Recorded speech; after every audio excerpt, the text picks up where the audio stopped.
what we see now just for today, it's mainly really discussion-based focus group that we have the opportunity to discuss with Colleen on the one side, which most of you have already met during the Tech4Eva courses, and then we have to announce that Isabel Rothman, which was planned to join, she had a complicated event. Her father died, and that's the reason why she cannot participate today.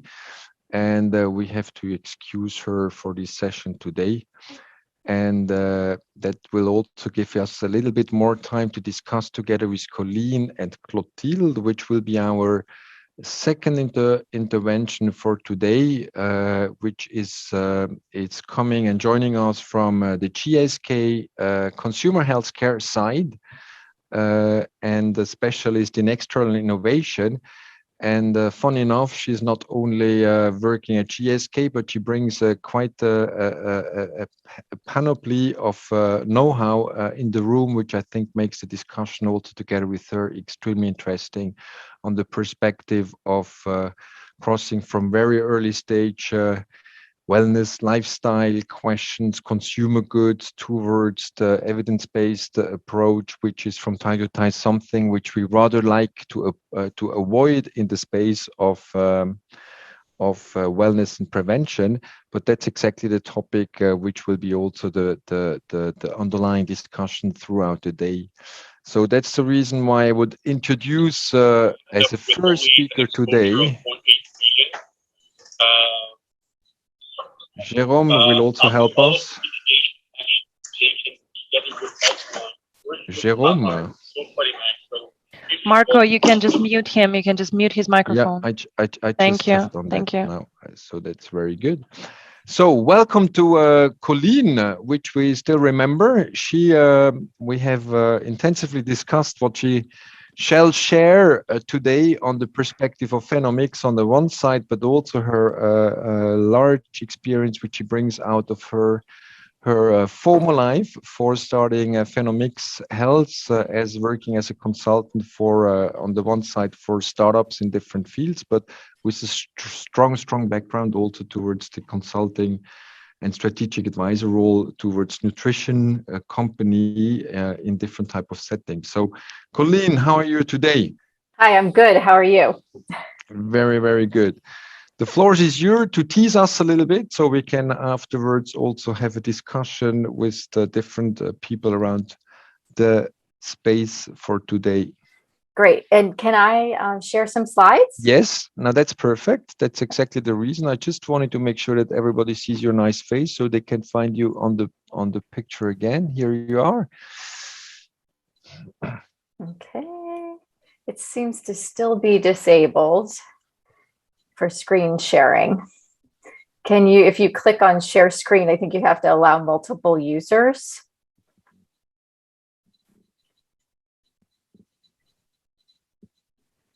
Is it now functioning? It's not. Oh, there we go. Let's see. This is it. And this is it. Let's see. Okay, can you see that? Yeah. Perfect. I can't see you, but that's okay. You can see me. Okay, so thanks for inviting me to speak to you.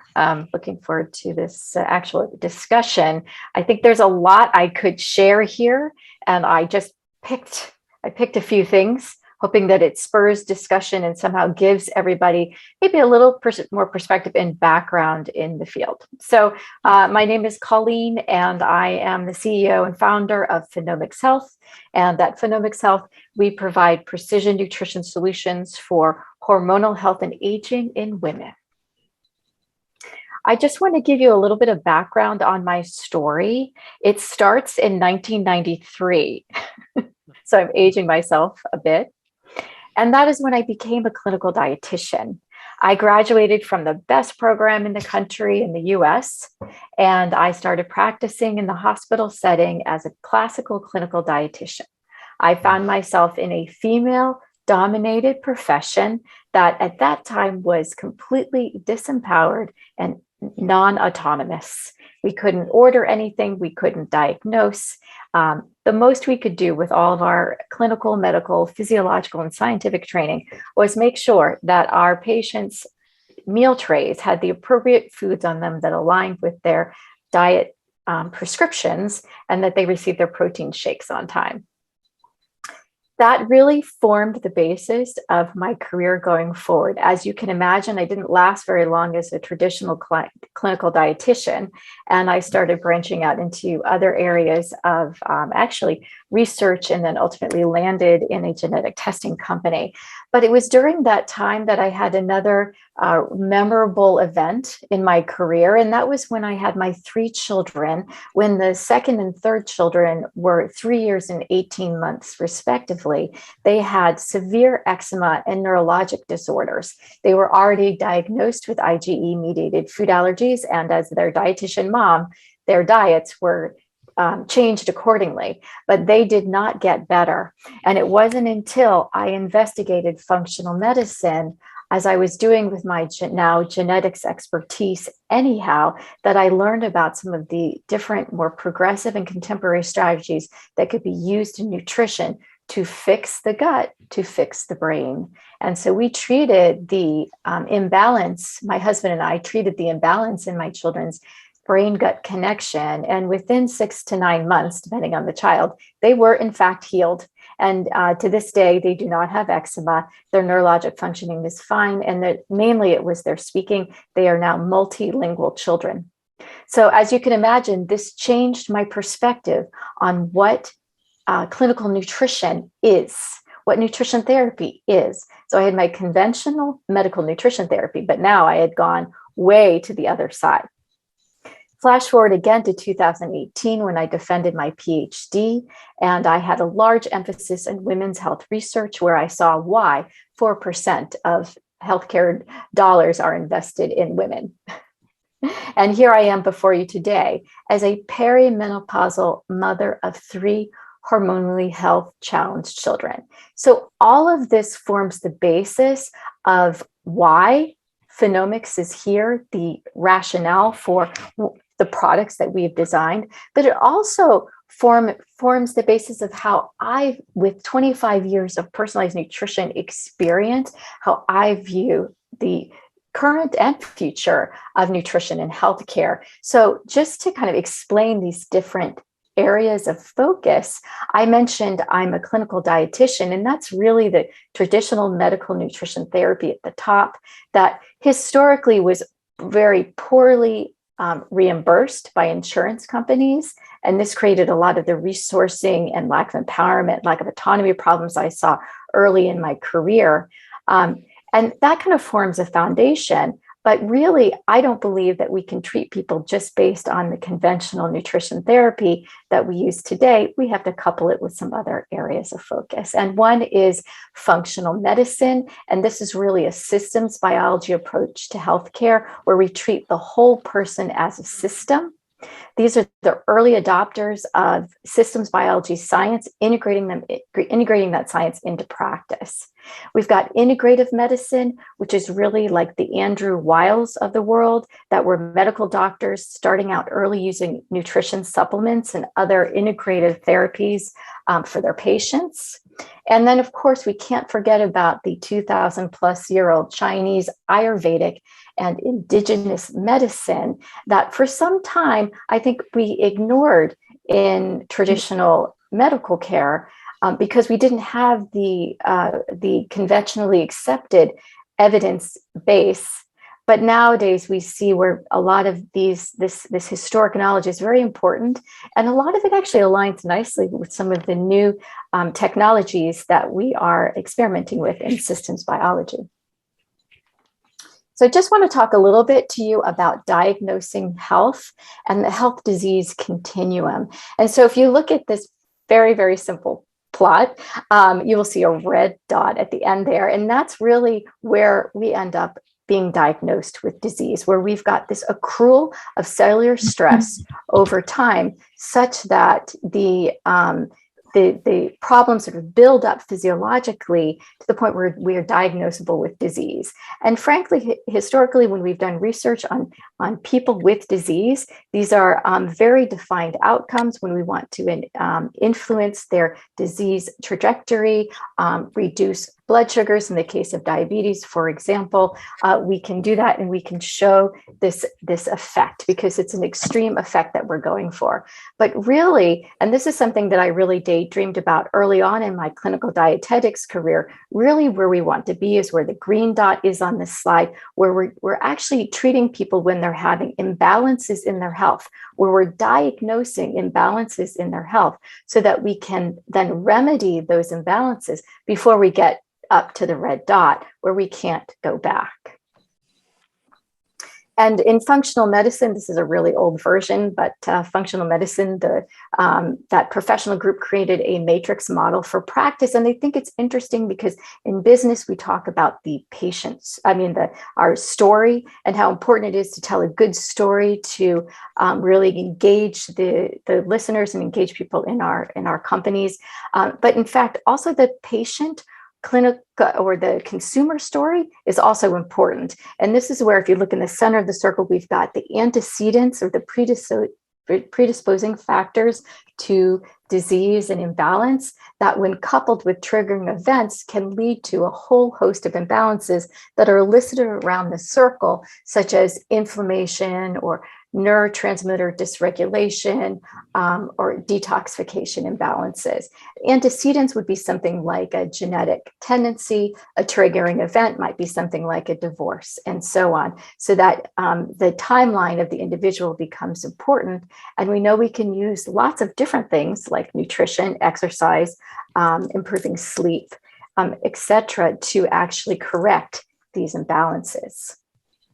So we want to talk a little bit about how we measure outcomes today. And so I put this in as an example because, as Marco mentioned, I do a lot of consulting, scientific translation consulting for startups at the same time that I'm bootstrapping Phenomics Health. And so in the realm of diagnosing health, we get really excited about things like metabolomics. And so on the left side, this is just to me, it's a simple graph. It's a colored graph of a metabolomic study of the 5 phases of the women's menstrual cycle. And you can see those phases listed on the top. And you can see that luteal phase is very different than the other phases. Why is that? Because what it looks like is that a number of the metabolites that are listed on the right are much lower during that phase. So that tells us we need to do something. And a lot of these are lipid and amino acid metabolites. We need to do something for those women in that phase that might be able to help their premenstrual syndrome that they might experience in the subsequent phase. However, the consumer doesn't care about that graph. So that's a way to diagnose health metabolically. It's an early indicator of differences in metabolic health, but that doesn't tell us anything until we go to the right side of the equation, or the right side of the slide, where we see, as an example, the symptoms that women experience of perimenopause. So what does the consumer want when they engage in nutrition therapy? They want to feel better. And we need a way to measure that. And in fact, this is a core focus for Phenomics, but it's a core focus for me, irrespective of whether or not I'm talking to you about Phenomics, which is how we translate these diagnostics, like the printout on the left, to symptoms on the right, and showing an improvement in those symptoms over time.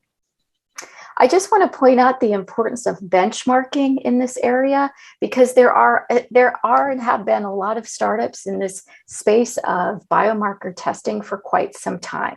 Here's a recent example. I was having a conversation with an investor for a startup that I support, and he asked me about this test. He said, I did this food sensitivity test, and now I don't know what to do with it.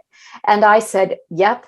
That really highlights one of the biggest issues we have in this space, which is the scientific translation. In this case, you've got red, yellow, and green telling you the degree of reactivity to the foods. And I happen to know, as a clinician, having played with these tests with my clients that chose to do the test themselves and ask for translations from me, I learned the art of actually translating these tests into someone's reality. But without that knowledge and experience, a consumer can do nothing with this test. And therefore, that investor, of course, will never invest in this because he's very confused by what he's received.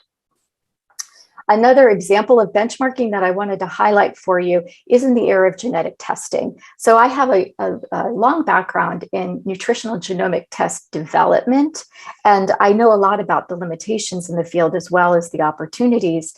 And way back when I was with one of the first companies in the space, one of our competing companies got in a lot of trouble with the General Accounting Office in the US because one of the senator's wives had taken their test, and the senator didn't like the report that she received because he felt it was very confusing. When they looked into this and they compared 4 companies that provided the same kind of testing, fortunately, one of them wasn't ours, they showed how they had the same genotypes, the same variations in the genes that they tested in these tests, where they translated the results differently. So same genotype, different translation of results. Again, an example where scientific translation is really important in the space, being able to really substantiate what you're doing and making sure that you're giving real value to the consumer.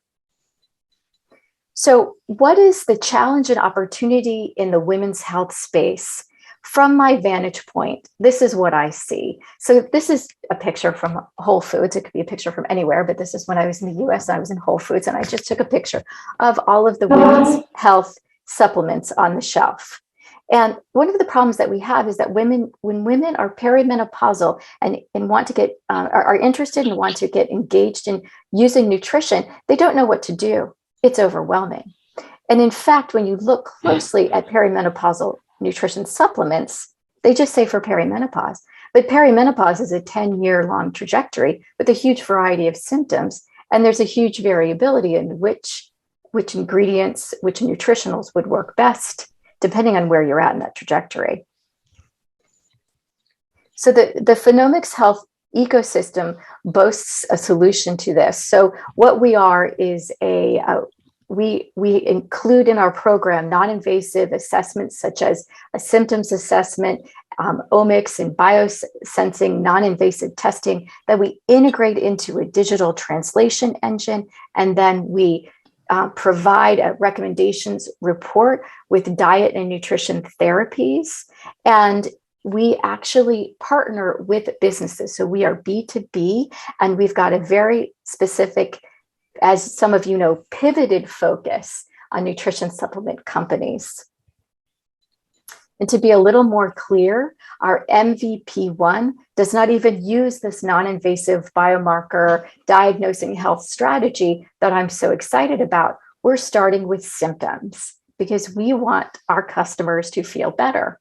And we're using our recommendation engine to monitor the symptoms in women over time and provide recommendations on nutrition supplements, functional foods, diet strategies, and even strategies around the medication and drug interactions that they might face.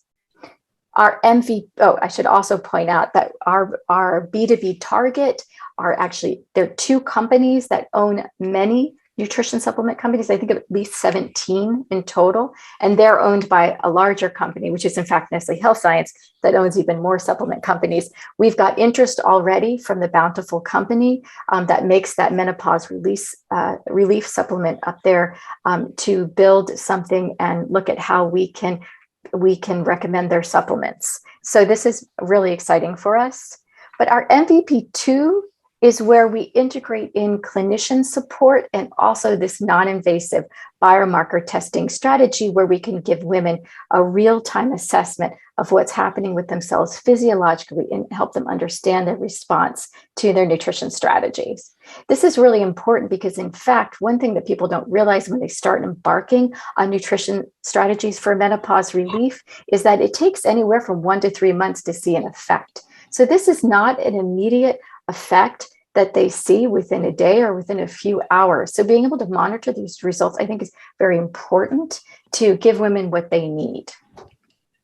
And that's all I have for you. But I hope that just kind of starts the discussion here around kind of nutrition prevention, personalized nutrition, what we can do with that. So does anybody have any questions or thoughts? First of all, thanks a lot. Okay, that would be the and who would like to react first with some thoughts or some comments to Colleen, and some questions might also be. Who would like to start?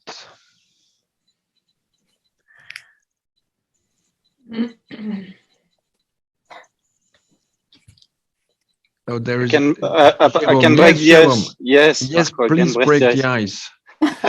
Yes, not all the time I'm the icebreaker, so I'm happy that somebody else breaks the ice. Cool. Yes, so thanks, Colin. So I'm Jérôme Michaud. I'm working for P&G Healthcare, and now the first is very insightful. I think it's I love the principle of staying close to the nutrition aspect and understanding better the symptoms and combining the AI, which is very important. When you say the shelves that any consumer can go to are very overwhelming, what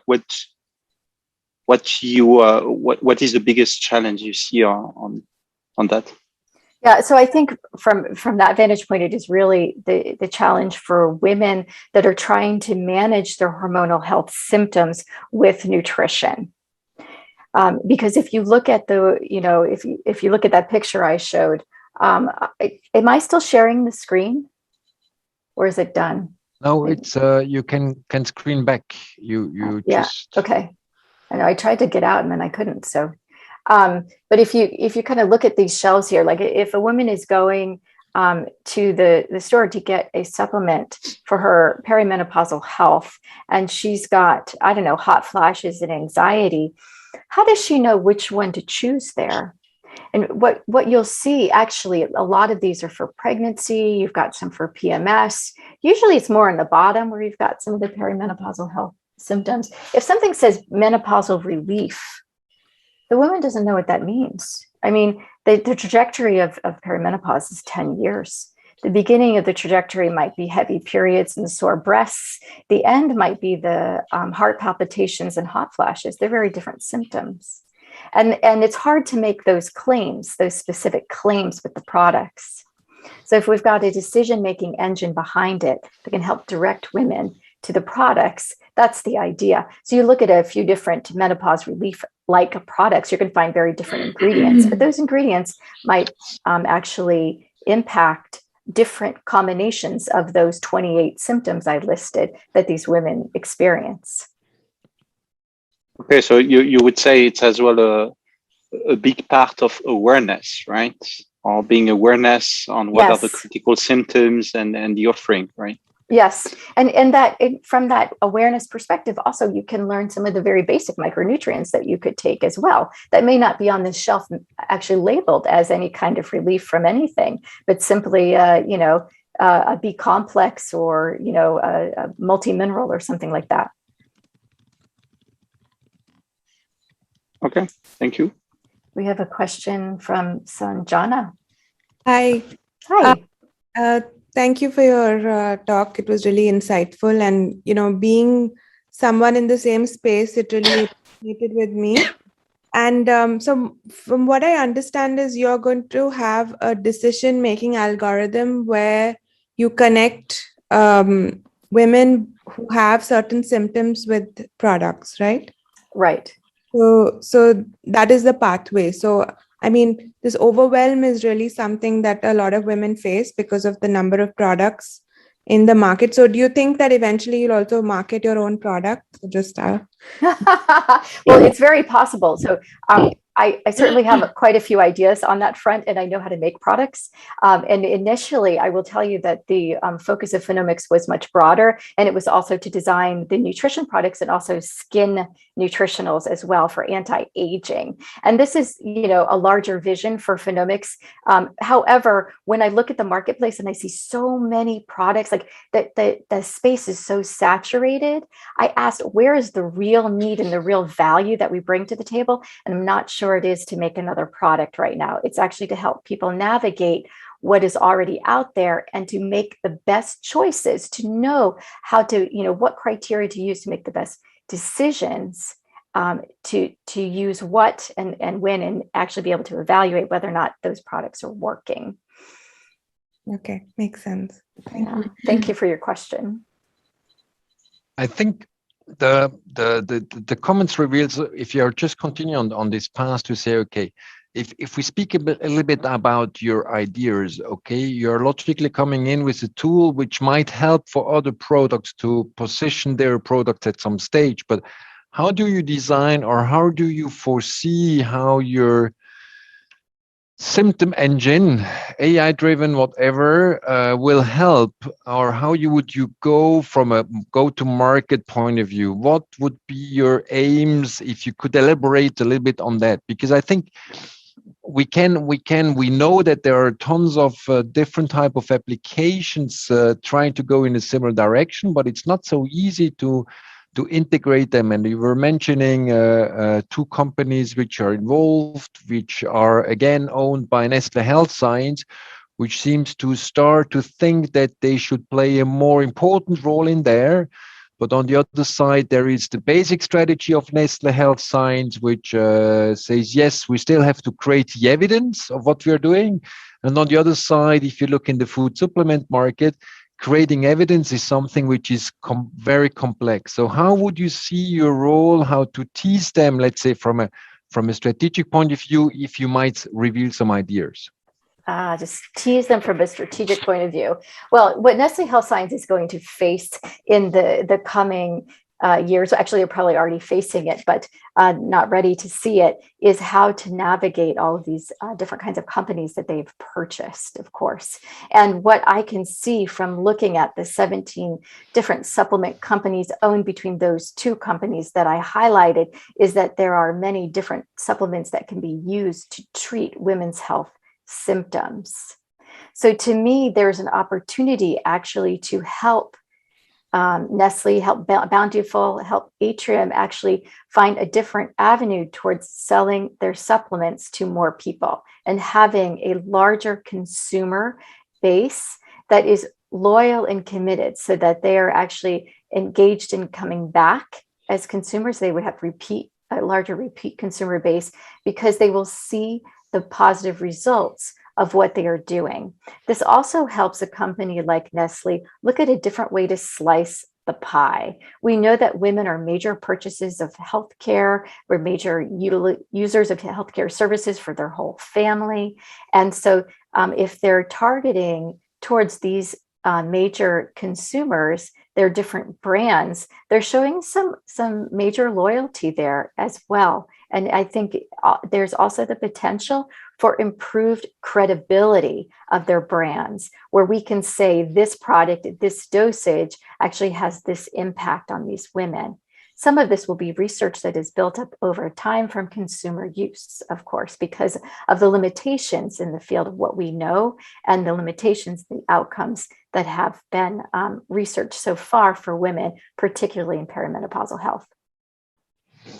Do you think that the positioning of Phenomics Health, where we say we go symptom-based, if you go a little bit more on the technical design of the symptom-based algorithm, we could imagine, I say, if my motor or my way of dealing with the client is perceived as particularly neutral, even if you are somewhere indirectly paid by NHS or by some of the other companies, where everybody suddenly smells logically some kind of a conflict of interest.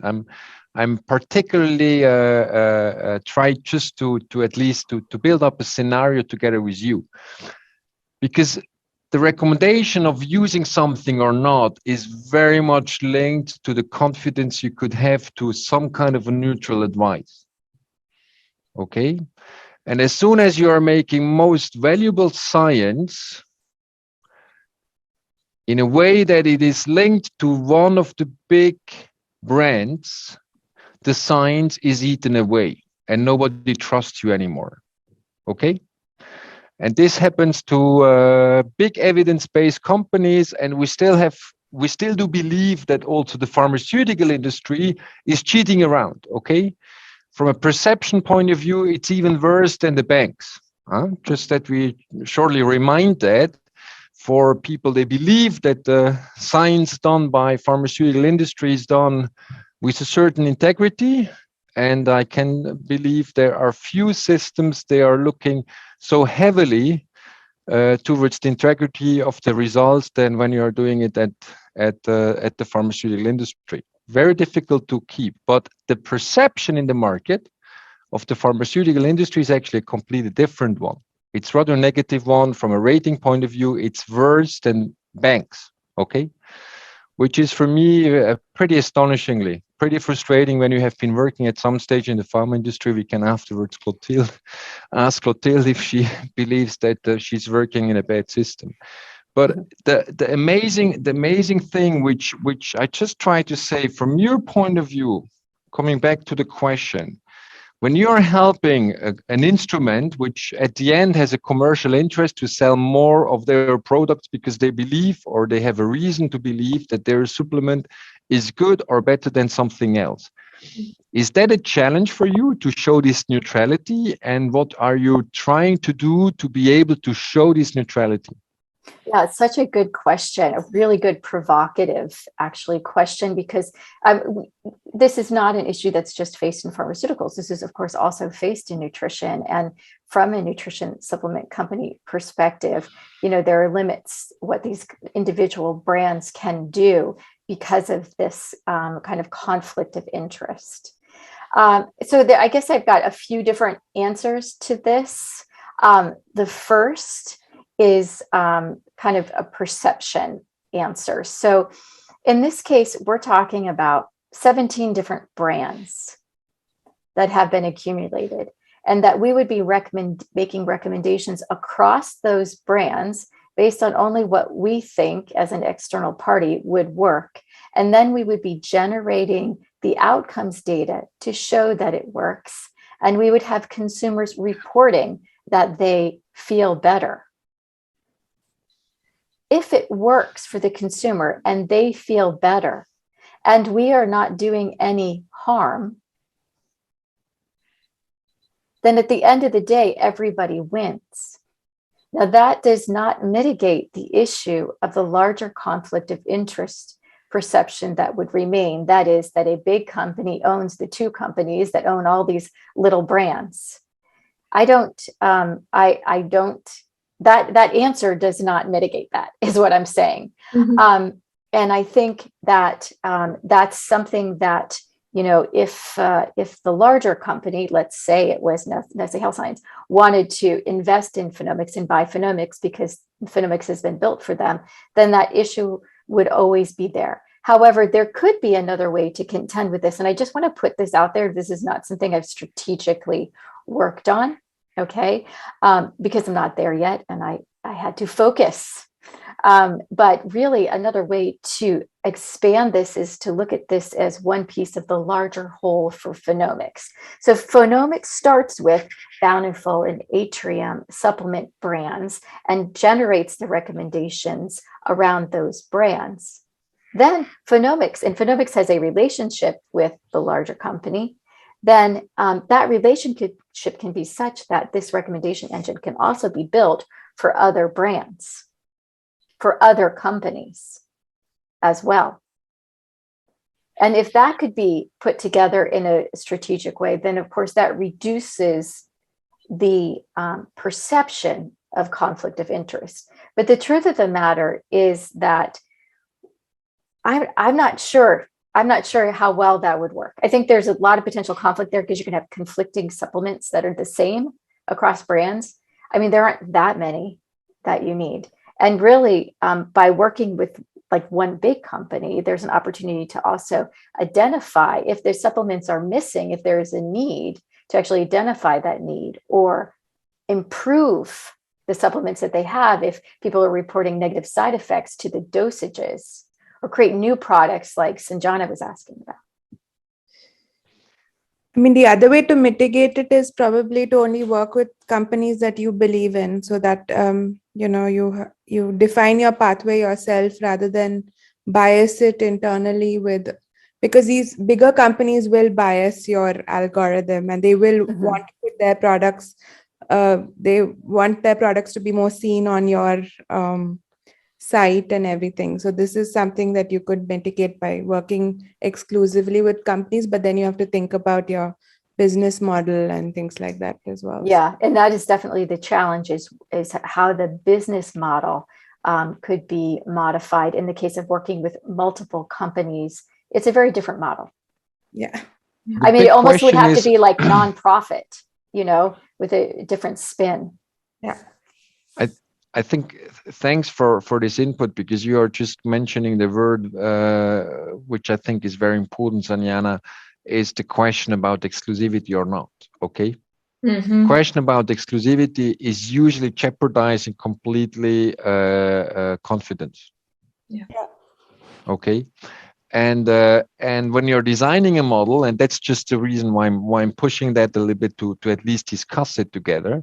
There is no clear answer. Huh? There is no safe answer on the left side or not. When you're squeezed as a startup and somebody says, "Oh, I like your algorithm, I would like to integrate it," and it just helps you to save you, the risk that you have, or that you are feel that you are pushed to say yes, is actually very high. Okay. And that's the reason why, Sanjana, I think at some stage when you're designing a business model, typically also in such type of a field, or you design your story moving forward, you have to take a relatively strong position with yourself, when it's your own company or together with your teammates or colleagues, that you are actually realizing what you want to achieve. Okay. And let's just make a huge jump. Okay. And let's go a little bit in the sustainability, impact, and social impact world. Okay. And I think I'm allowing just to reach out there, because I think it has some kind of a connection to what we are also discussing with you in the last months on women's health. Okay. Because when you might discuss with Clotilde or me, having a background in pharma, and Clotilde, she was much closer to the patients than I might have been, at least for some stage of my career, because she has this consumer driven background, and she will tell you a little bit later. And I think that's so interesting. When you're coming in the hard rock evidence-based approach, where you have to show that your molecule is better than another one, it's relatively easy. Okay, we know exactly what we have to do. You have to pass EMEA, FDA. It takes you 10 years. It costs you somewhere 1.2 to 1.5 billion. And seemingly there is a market that we can get the money back at some stage. Okay, when we are working with clients, the world is very different. Or when we are working with patients, human beings, healthy people, they just try to realize that they are going through different life steps, which perimenopausal, as you described, Colleen, 10 years, potentially 15 years. It's a change. It's a continuum which changes all the time, and you have to adapt to it accordingly. And it's not necessarily considered as being a very strong disease, being a woman, and have to go through this kind of phases. So there is not necessary reimbursement there. There is not clear when and who should pay for it. And we'll discuss that a bit later. But for me, the classical thing, what we can observe today with the massive social impact project, the reason what is in the center of your DNA as a company is actually where you are building trust. Okay. And the most difficult thing for building trust is, as soon as you have a big brand, you cannot build any more trust. Okay. So this is a dilemma, because for the big brands, this is a dilemma for the big brands. And I mean, we have heard Jerome, he's working for a company which has big brands. Clotilde has this know-how too. And in a way, that's a pity. And when we are looking back to what we discussed 2 or 3 meetings ago about open innovation, okay, to find the business model which helps to build trust around the subject, and not necessarily giving a preference to the one or to the other companies, there is the question of the definition of the win-win. Now, the only thing which might make it difficult is we are going back to Colleen, and she says, okay, I'm not yet sure. I would like to work with the 17 brands as long as the strategic portfolio manager understands the logic of Colleen.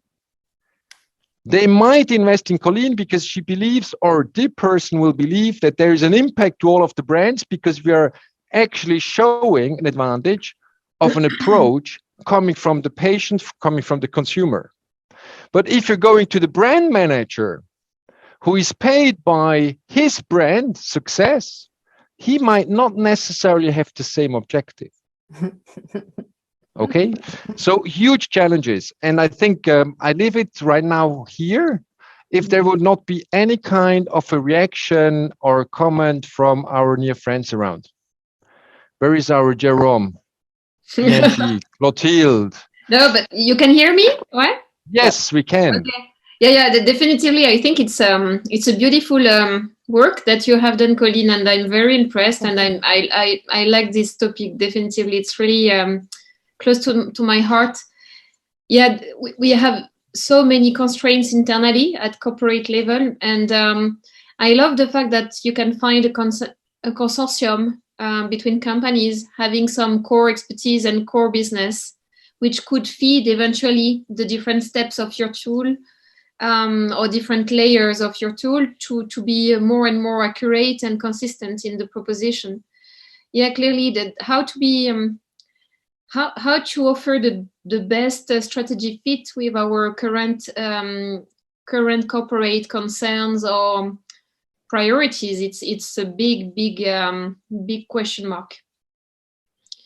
Yeah, the partnership. Yeah, it's so complex, and the proposition should be very clear and clean for you to be also super strong in front of us, because we hesitate every time, and we have to be sure it's in our top priorities, and we can have a real profitability behind that, etc. But it's super difficult to have the perfect match. That's why probably pick up just the best from each major ones and build on that. I think it would be wonderful. Yeah, thank you. Yeah, I know I can envision an early prototype taking just a few symptoms, yep, and showing how the recommendations across brands can be impactful. And the exciting thing I did not emphasize is that in this case, we're also recommending diet. We're recommending concurrent strategies that are really going to ensure success. And that's another element of the credibility, actually, because we're saying, okay, this supplement is a nice choice, but you also need an anti-inflammatory diet. Or you also need to increase these plants because we know they modulate hot flashes. Yeah. Excellent. Thanks for your comments. I think the multifold dimension of recommendation. I mean, that makes your know-how, or your, how shall I put it, your approach of taking into considerations some of. I mean, for me, it's all the time big fun if we go back to Chinese medicine. And we are somehow very impressed how these guys, ladies, whoever, 3,000, 5,000 years ago know much more than what we are still discovering again today, because we have been most likely blocked in the last 100, 200 or 300 years by our approach towards school medicines, where we believe that what we are doing is right, because we have learned at some stage now to say, yes, evidence-based medicine is characterized by that. But we also know, and we strongly know, that our limitations on the evidence-based side of things, which is linked to reimbursement, is actually extremely limited to give solutions to patients on a path. From time to time, it's good for a very specific diagnosis. In the acute situations, I do not want to blame that. But in most of the chronic diseases, actually, the multifactorial influence of you with your disease and the biological system around is actually relatively huge. So don't forget that I'm an MD and I'm still allowing to get to this kind of conclusion. So I'm not the only one, okay? I think most of the doctors today do know and do also appreciate this know-how, but it is actually difficult to put in practice in their daily practice. Okay. And I do strongly believe that what you, Colleen, are doing, coming also with your background, and Clotilde will share with some of your insights, this is opening up enormous opportunities for the patient, for the consumer, for the human being, but it's not so easy to make it relevant.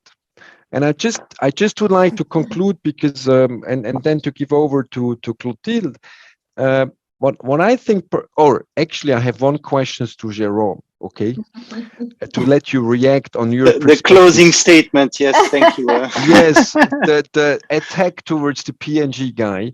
What is your perspective listening to Colleen to say, okay, can I, as Jérôme, which I do not know if you are rather in a brand position or if you are taking care about the portfolio, could you imagine that P&G is investing in tools which are actually not brand specific support, or would that be difficult for you to think about?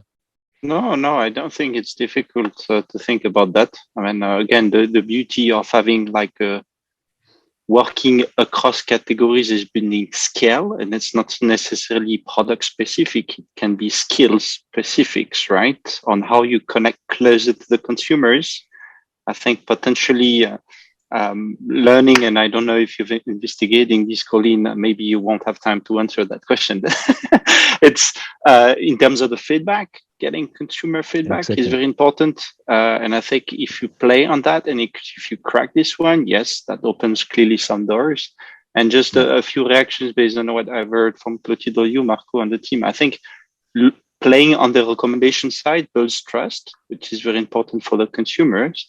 Right. And more than ever, I think it's the purpose, or what is the vision of the brand or the activity that you do. Like saying what I want is to facilitate the consumers understanding what they should buy to help them. And that's where the purpose is. And you will only get strong collaboration if there is a shared brand in terms of that's the purpose of what we want. Whatever the branding, that's what we go for.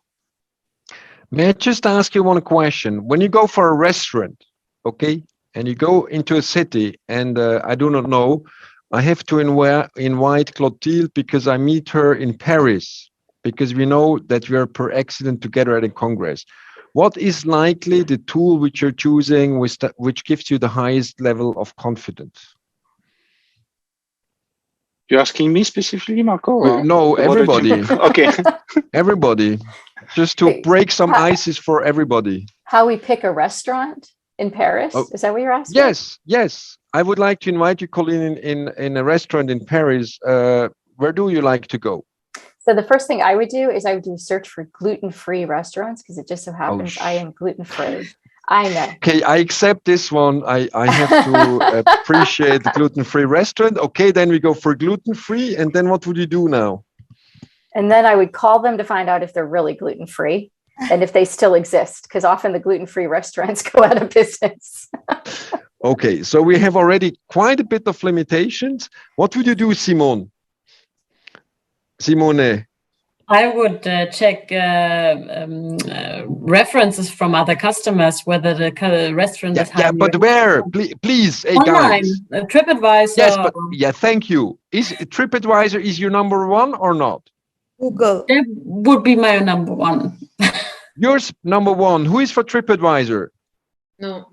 Never helps. No, Clotilde, what are you doing? You Google? Google. No, I use my old souvenir to test again where I made my PhD in Paris. Yeah. Okay, so you have an advantage because you are locally assessed. Yes. I would ask someone walking down the street. I mean, in that area. That'd be better. There you are, and now that's exactly what's happening in the mindset of consumers. Okay, what I just try to push with that, I mean, we can take something else than restaurants, but for me, one very important step is there is some kind of confidence each of you has built when you have to do a job. Going and looking for a restaurant is for me the most difficult thing. I just tried it 2 weeks ago, even in Lausanne. Okay, I couldn't make it. And I was going to TripAdvisor and it was so expensive after the end. okay, because I wanted to impress somebody coming from Portugal for a recruitment for a startup, and they were asking me, could you please go and check her out? And so I did. So I had to choose a restaurant. And as everything was closed for the last 2 years, I was doing just through TripAdvisor and listening to the advices of the people, okay? So I did like you, Simon, TripAdvisor, and everybody has some kind of an instinct where he would go for asking first help. But you have also developed a certain confidence level if you have made an erroneous choice because you have used 5 times TripAdvisor.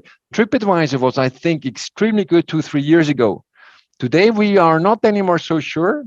And it's funny how these recommendation tools, which have established over time, are also changing perception over time. Okay? So the same thing will happen to you, Colleen.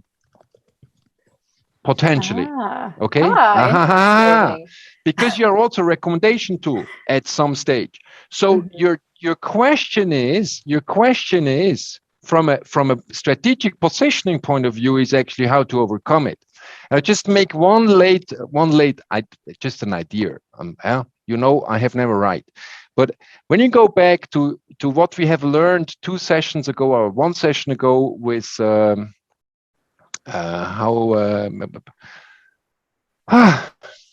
Cardiofio, Sandaluce, Petronella. Here we are, Petronella. Okay, when she was guiding you through the testing technologies or methodologies from Strategizer. Okay, when you go inside of this book, and that's strong recommendation to you, Colleen.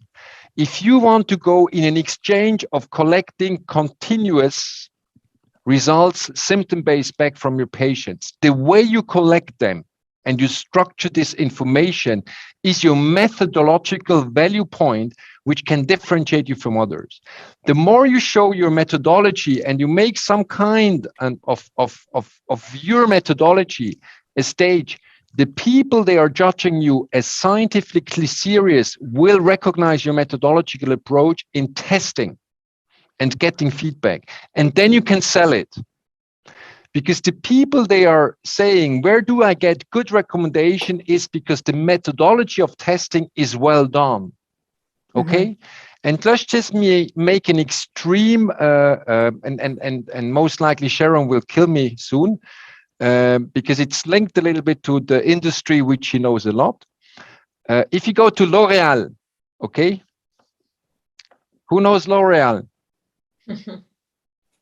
Everybody. Good. So everybody, including me. So if you go to L'Oreal, okay, the funny thing about L'Oreal, if you go to the testing, how efficient is the latest hyaluronic acid cream? What is the evidence what L'Oreal was creating? They do actually a lot. They do enormous a lot on the lab side. Okay, I do not want to blame because scientifically it's pretty brilliant. But when it comes to consumer testing, it's relatively cheap.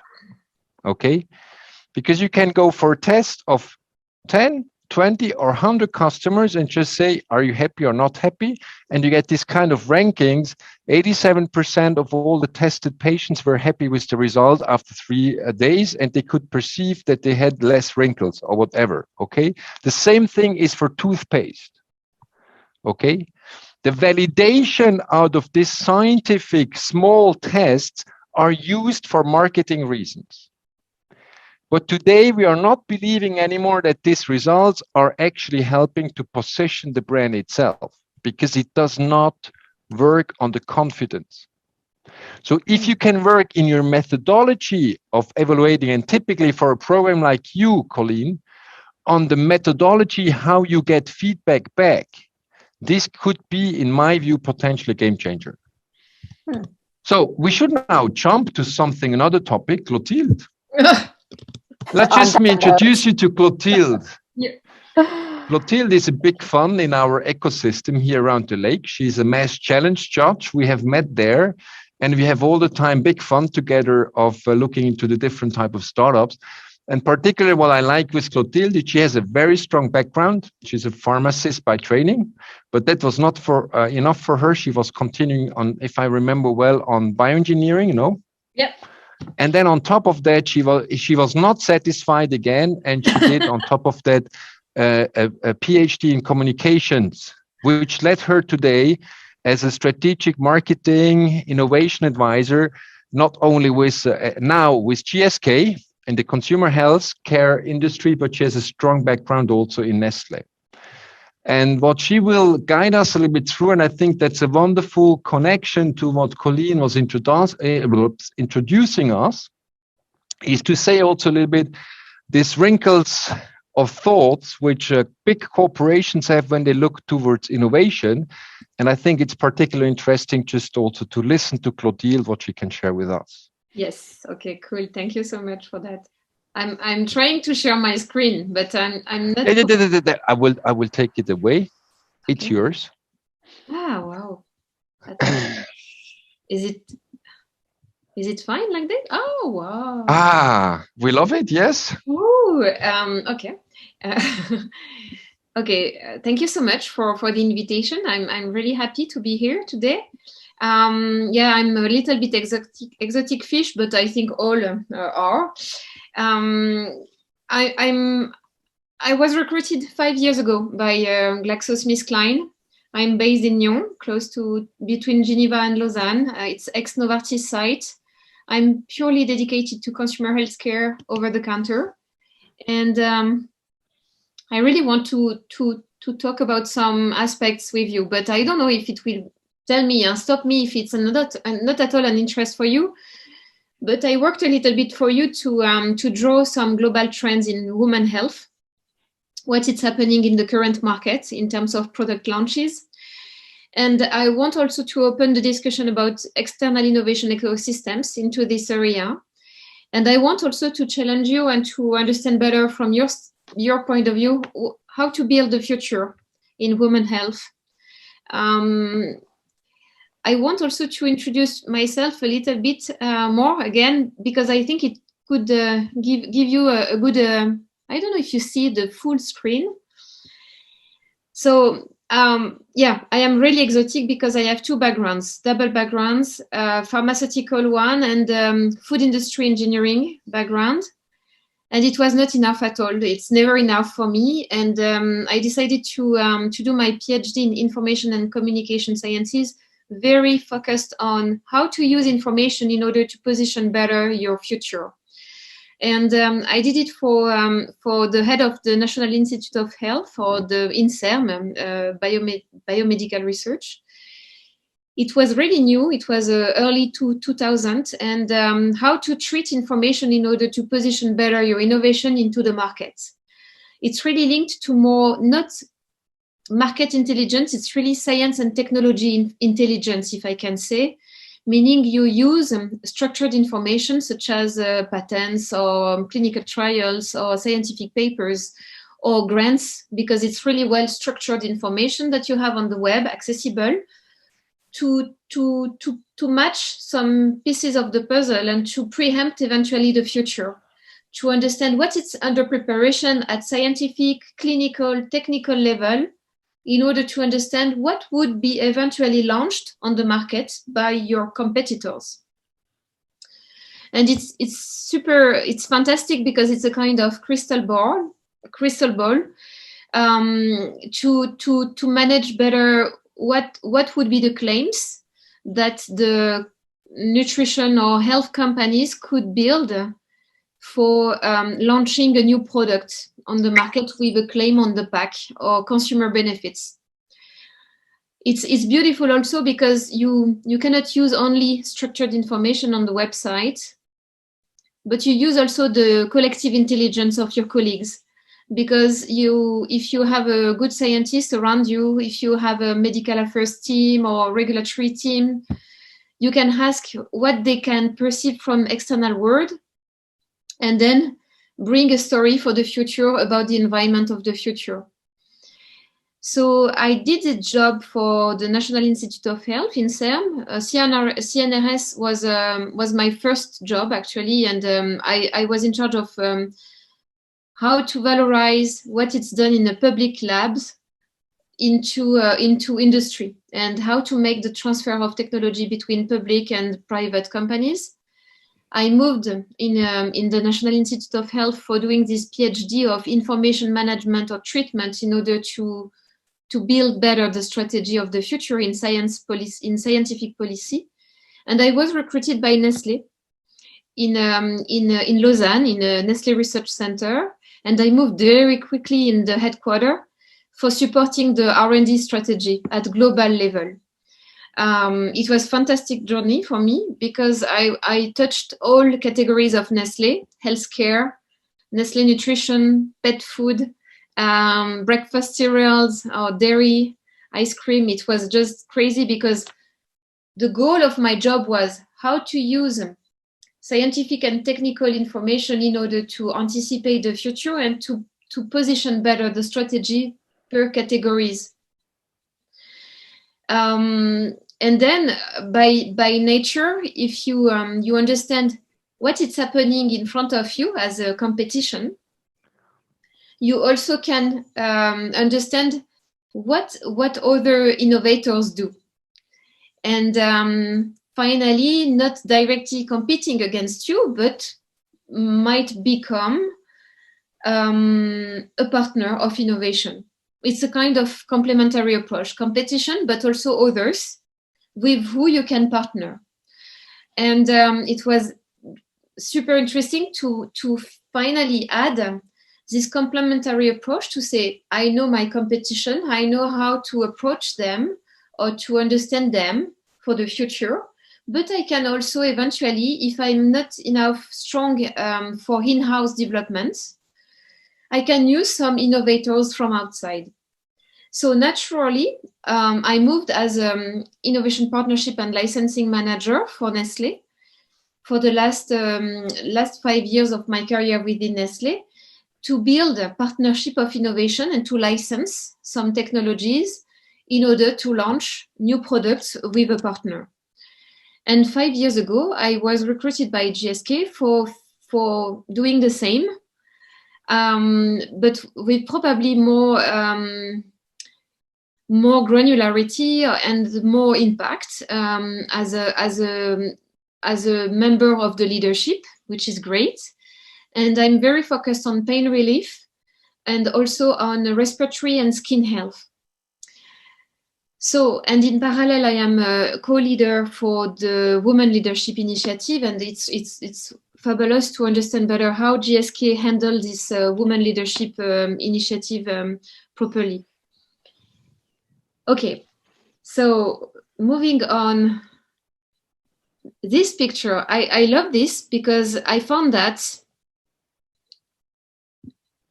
and it's a journey. It's a woman journey.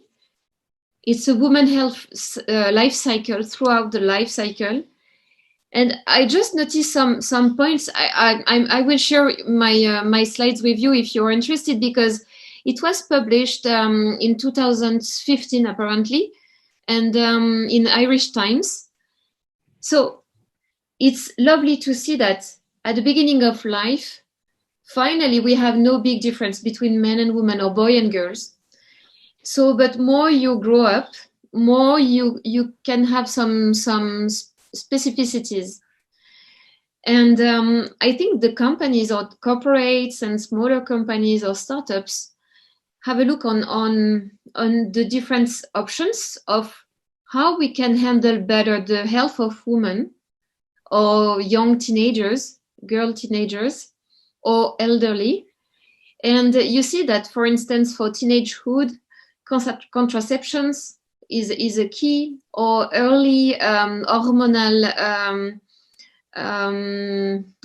profile also might become more and more tricky with disturbers of endocrinian, hormonal disturbers.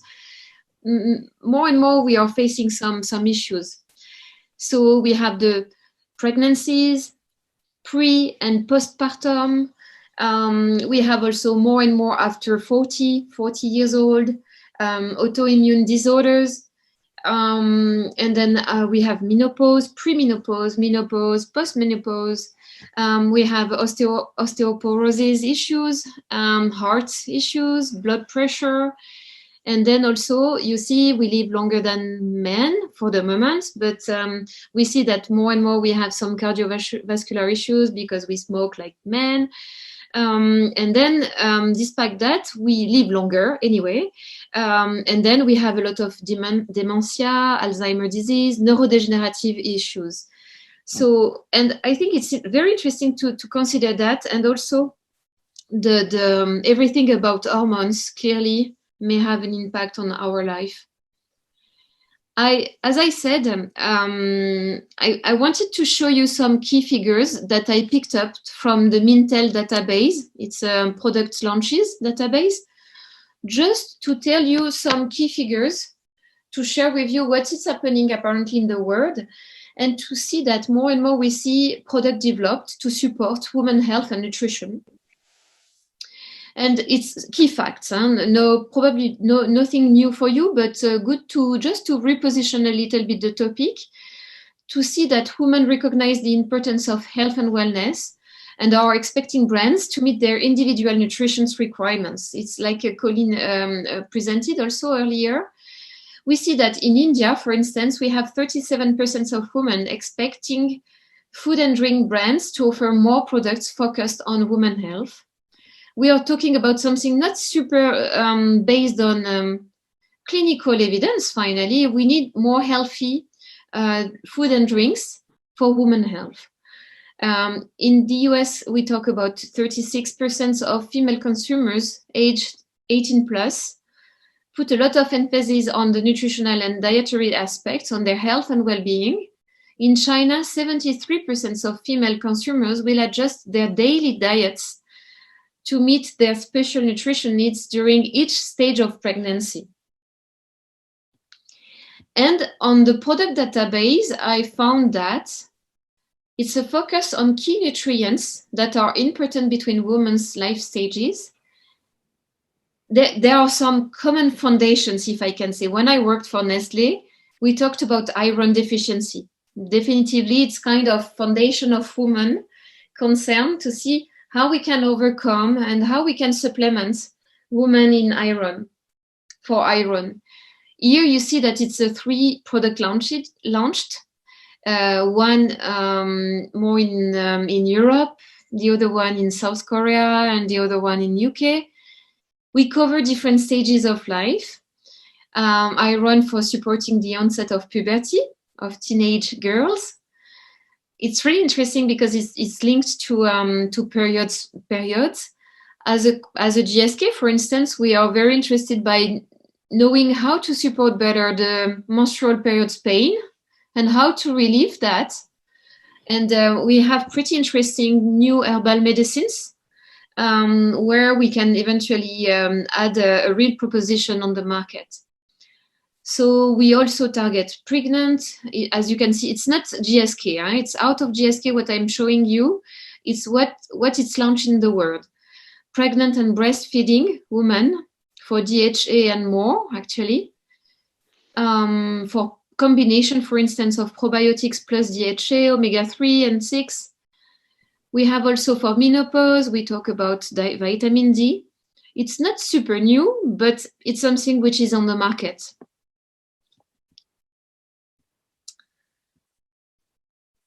And here, more and more, it's really interesting because I think it's a trend. Considering gestational diabetes, it's a way also because apparently there is a big incidence of women having this kind of issue. And then we have some prevention or preventative health-focused innovation. And here they are proposing some powder drink that you have to mix with water or something like this. Also, I was a little bit surprised when I received these results in front of my screen for the opportunity for polycystic ovary syndrome, because it's a pretty huge population and might be an impact also on the fertility. So, but apparently we have some companies working on that for launching some functional food or functional beverage But again, I think it's really interesting because as GSK company, my first or my prerequisite is clinically proven or clinical evidence. To be very honest with you, it's a kind of product that I cannot accept for my own portfolio of innovation because it's not highly substantiated at clinical level.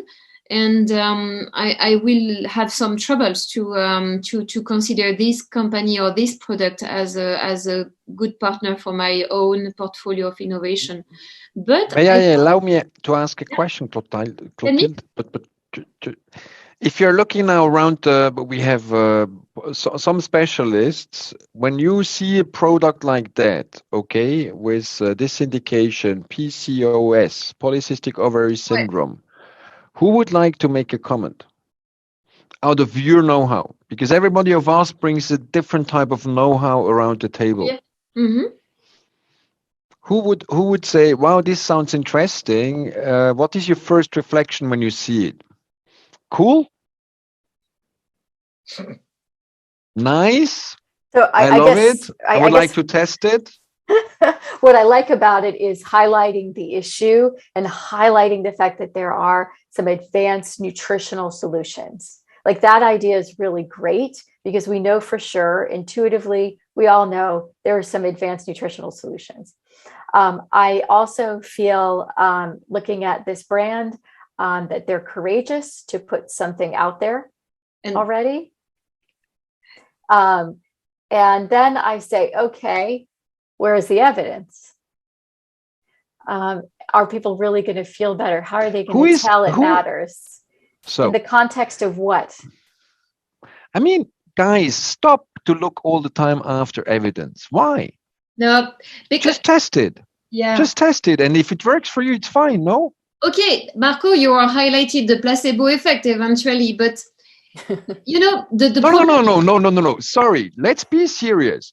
This is not necessarily placebo. Yeah, but it's food. That's it. Don't. But fine. But I mean, Leicester Health Science is investing 500 million to show more evidence, but that does not make the food better. It just proves that food can work. But how does the consumer know it works? Yeah, exactly. How do I measure that? It's just good marketing. That's enough, no? No, yeah, but it's a waste.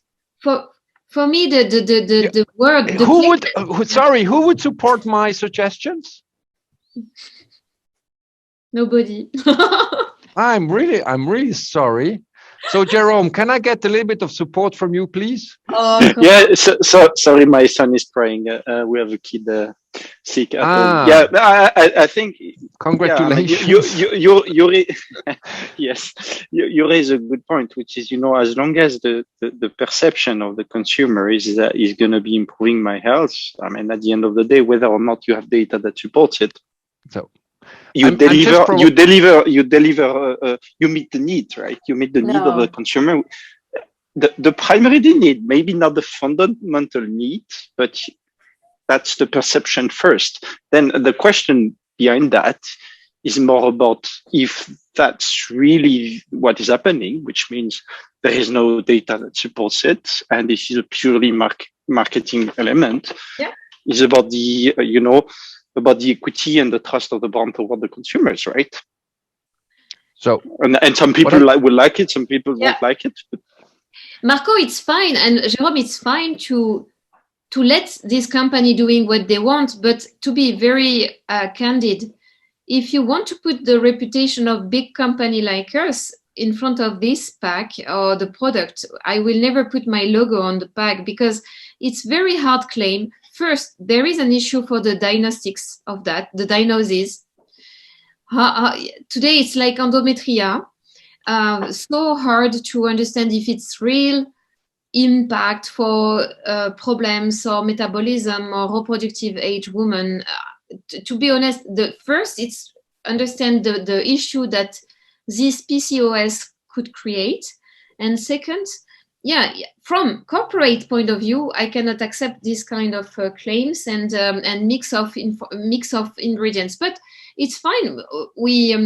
The market is accessible for all companies, and they can do that. But it's just okay. What is on the current market, they can do it. I have no issue with that. But from my side, I have a kind of responsibility for my own for the company for which I'm working. I mean, and if I just problem. Yeah, but I disagree, Marco. If I may just add on this, I think it's very misleading to the consumers also to put claims like that, because the understanding of the PCOC, I mean, we're very far from understanding this disease.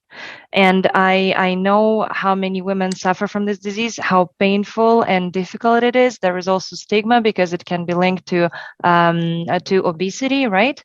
And I think if you make such a claim to the consumers and there has been no clinical trials, nothing, I think I'm sorry to say that, but it's just it's sad, and it's very I don't have the word, but it's very cruel in a way. But at least you have something to discuss, and that's exactly the reason why I've been asking the questions. You will not get my opinion on that. You will not get my opinion on that. You will get it in the last 5 minutes. But for why I get some support. Sanyana is writing, if I do understand you right, Sanyana, on that, how many customers actually look at the evidence-based information? So if I say the supporting point is that we should go for that, or that we should not, or could you just shortly explain your position, Sanyana? Sorry, I also have my kid around, so I will be on the video. But what I'm saying is for me, this would be a completely no-go in terms of products. But if you're looking at because I'm a scientist, right? I'm trained to look at evidence. But if you're looking at general women in this population, in this age group, what are they looking at? They're looking at information that the company puts out. They're looking at customer reviews. If a friend suggested this product, they would probably buy it. So we need to also think in terms of that. I'm not saying it's the right thing to do, but I'm just saying, this is something that we need to consider. And we are all putting our, marketing hats on and our scientist hats on when we're thinking about a product, but maybe we have to think about it in different ways. That's all I'm saying. So, dear my sisters, because I remember that you were evoking actually one of these questions. I cannot interpret your great thanks. Was that great thanks to Clotilde, or was that great thanks to... no, that was for Lausanne. Sorry, I thought it was on direction on that. Sorry, I got it. No, the point is we are heavily loaded in this room. But most likely everybody from you has at least a master's, a PhD, or any kind of additional doctor's degrees, okay? And I just would like to say, fine, I do respect that. We have also to be careful about our own perceptions. That's the first thing. And the second thing, I just would actually to challenge, okay, is polycystic ovary syndrome an ICD-9 category? Okay, thank you. Who says yes? Do we have some rules when you are ICD-10, okay? And if we make a recommendation for an ICD-9 or an ICD-10, do we have some rules?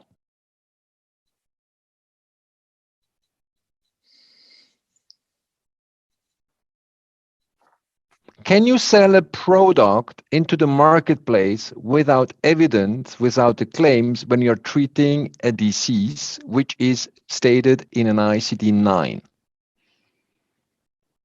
You cannot, okay? Point one. Secondly, everything which shows, and that's also when we go for food supplement or food itself, we have heavy wind against us.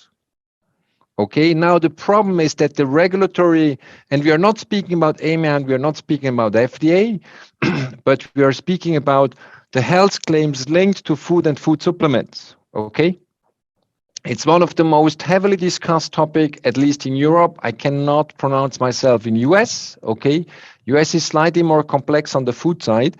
You can have some things in US which you cannot, and the other side they are very extreme. So please do not go in details there. But on the European side, majority, some of these indications on the health associated food claims, okay? Either you go for literature comparison, but you still have to state it. And if not, you have to prove it. Do you remember Bessel 6, Bessel, the margarine, okay? vitamin B12. Okay, choline, is that effective for heart or not for heart? Is it effective or not? Would Vitamin you suggest B12? Oh, geez. Yeah, I'd have to know a little more about you, Marco. Should. Okay. I don't know what so your B12 status is. They what your try intrinsic since factor is. Sorry. so go ahead. Yeah. Sorry. No, I mean, so you have to have a proper understanding of the connection for yourself. Exactly. So what I just tried to say, Bessel is since 25 years a brand. They have relatively heavily invested in collecting clinical data, and they never could prove it. Yep. And they most likely have to push it. They have to take it away anymore. And if you're looking afterwards in the claims, from year to year, they are changing actually. Okay? They're changing their claims and the perception, what they have been telling 10 years ago, they still try to actually leave it like it was, because 10 years ago, they were selling it, it's good for your heart. Okay? I can tell you one little funny story. I think it's just a good, I somewhere have on my computer a picture on aspirin, you know? Aspirin first health claim, okay? It was done in 1898 from Bayer. And there was the first pill box, which was written, does not harm your heart, okay? The point is they were not capable to prove it at the time, okay? And today we are actually using it majorly because it's good for your heart, okay? But this claim changes also when it comes down to food, and that's the reason very clear. We can discuss and have different type of opinions around the table. There are some regulations coming into place to try to clean out some of misbehavior, at least perceived from scientific or evidence-based backgrounds. As soon as you are taking the word in the mouth, which is connotated to ICD-9 or ICD-10, you are in a dangerous world. And I just wanted to make sure that you are at least clear there is a framework to what we have to compare ourselves. And I think then I would like to give back to Clotilde. Sorry for my provocating question, but I think the important point is there is logically, you can take a certain level of risk. And if you take it from a marketing perspective, if you bring something where there is no solution in the market, but you have identified a customer need, the risk of not showing evidence is possible. If you come in as a Me Too or a second or a third or fourth level product, okay? And this is also the underlying definition of where are the trends. And follows a logic, what we see from big brands. If you go back to the Red Bull, okay? When Red Bull came to the market, this was pretty crazy. And then we have the Me Too's afterwards coming into the market. It was not connotated, but it was actually, I mean, I would say you can argue that Red Bull is actually a borderline. It's not really a food supplement for health. It's in the other way around. But it was defining a drive, and it's the question if you can make it. Today, we do not necessarily believe that they were infringing any rules, okay? And that's the reason why I'm saying from a marketing perspective, finding something which you can associate with health, wellness, or lifestyle, which is not using an ICD-9 or ICD-10, and you're the first mover, I would consider it might make sense at least to test it.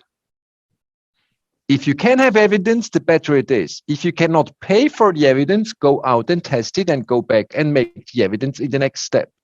Might be a strategic option, but be careful to be also not borderline when it comes down to the rules, because then you don't have a chance to sell anything to one of the big ones. Yeah, but sorry, just a little bit of a comment. Also the risk and benefits, and coming back to the margarine, partially hydrogenated fat created some adverse effect as well. So, but I think it's always a balance between benefits and risk, and see also from where you are evaluating what, and see also just the value proposition that you have behind it. And definitively from my side, I will never act for this kind of product. But again, it's holistic view that you can consider. But thank you, Marco, for these comments, because also it's a question of real evaluation of what it's really relevant or not for us. And here it's interesting also to see what it's launched, postpartum depression. You see it's really something containing chocolate with a level of serotonin. But it's interesting to see what it's on the market, considered as a preventative health focus. Just to move on quickly, address the different reasons why women exercise. For me also, it's a trend, what it's existing on the market and what we want to launch also for the new market or for the future markets. Apparently, it's really aging move or aging activities, because we are, as a woman, we evaluate also in our life, and we have to maintain the move and the mobility, and how to consider our own physical condition and to maintain the move. Because coming from Voltaren, definitively, if you have some pains, muscle, osteoarthritis, etc., but the move is key. And here, the key figures from Mintel also, it's 50% in Canada, Canadian women exercise to tone or to strengthen muscles, because it's key also to maintain muscle weight. 48% of Chinese women exercise to be mentally energized, because it's good also for mood, depression, for fighting or maintaining the immune system. UK, 58% of UK women exercise to improve or maintain their fitness. And there are also some other key figures: engage with women by providing products that address their concerns about ingredients and nutrition. It's another angle.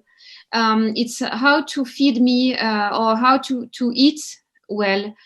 42% of US women take into consideration the sugar amount in snack nutrition or performance bars. 34% of Canadian women consider calories when purchasing nutritional or performance drinks.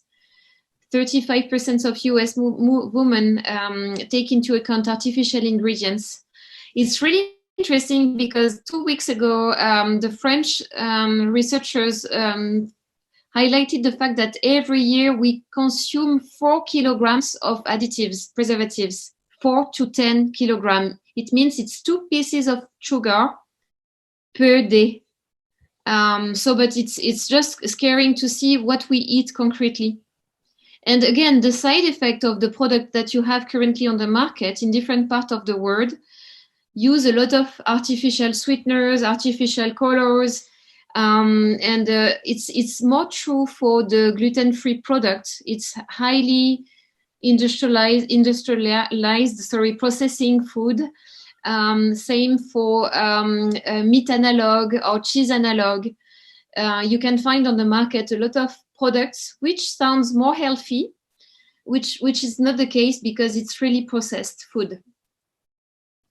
So very quickly, I'm very passionate about the ecosystem, and I would love to see more on how we can foster innovation and what would be the elements into the ecosystem, because I'm pretty sure that now, thanks to Femtech and the initiative from EPFL, you are finally creating a kind of ecosystem, and how we can strengthen the connection between corporates and you, because it's a part also of my my daily job to find some companies and some labs working on self-care, personalized nutrition, personalized treatments for preventing or reducing the first symptoms, and treating and recovering for health and being feeling better and living longer.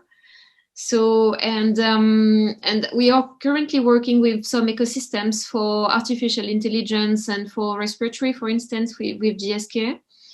And I would love to understand also from your side what should be the future and how this ecosystem could look like, because today it's really misleading word, ecosystem, what it means, it's X cluster, and do we have a governance around that, and how we can leverage also the organization of ecosystem to valorize and to transfer technology. So, and then it's my last slide, actually, innovation partnership to build the future. Because for me, innovation, it's like a symphony. You cannot play alone. If you want to innovate, you have to be together. And definitively, we can have a complementary strengths that we can put in common. So I see that we didn't crack yet the microbiome, but there is still a big interest, huge interest at international level to see how also we can consider oral microbiome, vaginal, gut, and skin. We have a different microbiomes, and I think it's really important to consider separately them and see at holistic level what this means for women's health. Active aging, as I said, it's really important to maintain the move and to maintain muscle, to avoid sarcopenia, for instance, or to be sure that the pain doesn't arrive too early in life.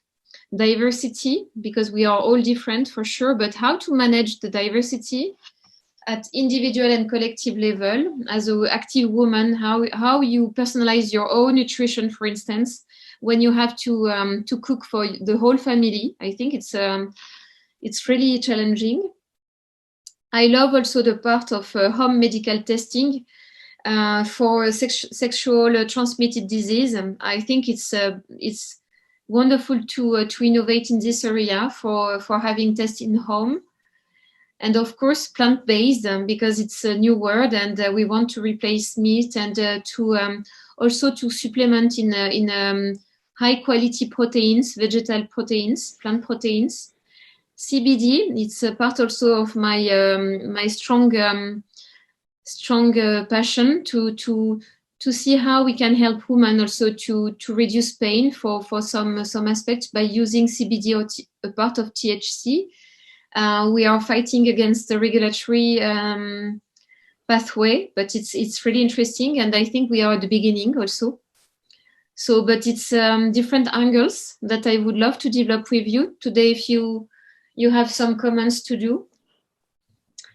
And then I prepared the last one, but it's just to say I'm strongly involved in my personal life for also communicating about more holistic approach on the consumer sweet spot, how to mix health and nutrition. And we will talk about the teeth and also chewing in life from the beginning of your life to the end with dysphagia, for instance. And also you can have a big issue in your health if you don't take care your teeth. And it's really interesting because I think we don't take enough well the whole aspects of body and metabolism and nutrition, diet, and it's really important to communicate, and it's publicly available. We offer this conference to the city close to Lausanne, so that you are warmly welcome to attend. And I invite startups regularly, experts also, to talk about different topics. So that's it from my side. Merci beaucoup, Clotilde. So, the first thing, sorry, I will switch languages. I would like to introduce you to Virginia Franco. She's a microbioma specialist working on microbioma in the vagina, which I want just to make sure that you have at least spotted each other. I might have missed out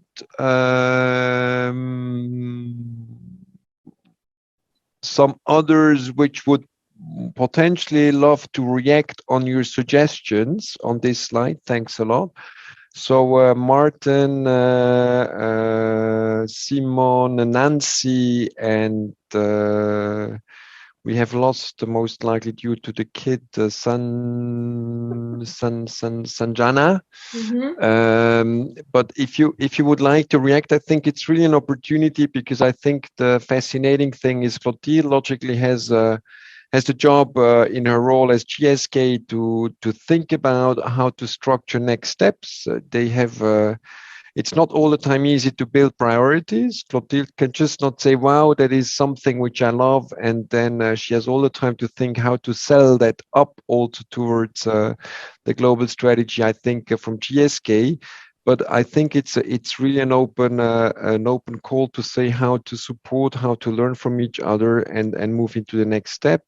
And I think one thing you might also consider, Clotilde, and discuss that carefully with Xenia and Jiyun as the initiative. Yes, we are happy to host that, let's say, with the help of EPF Innovation Park.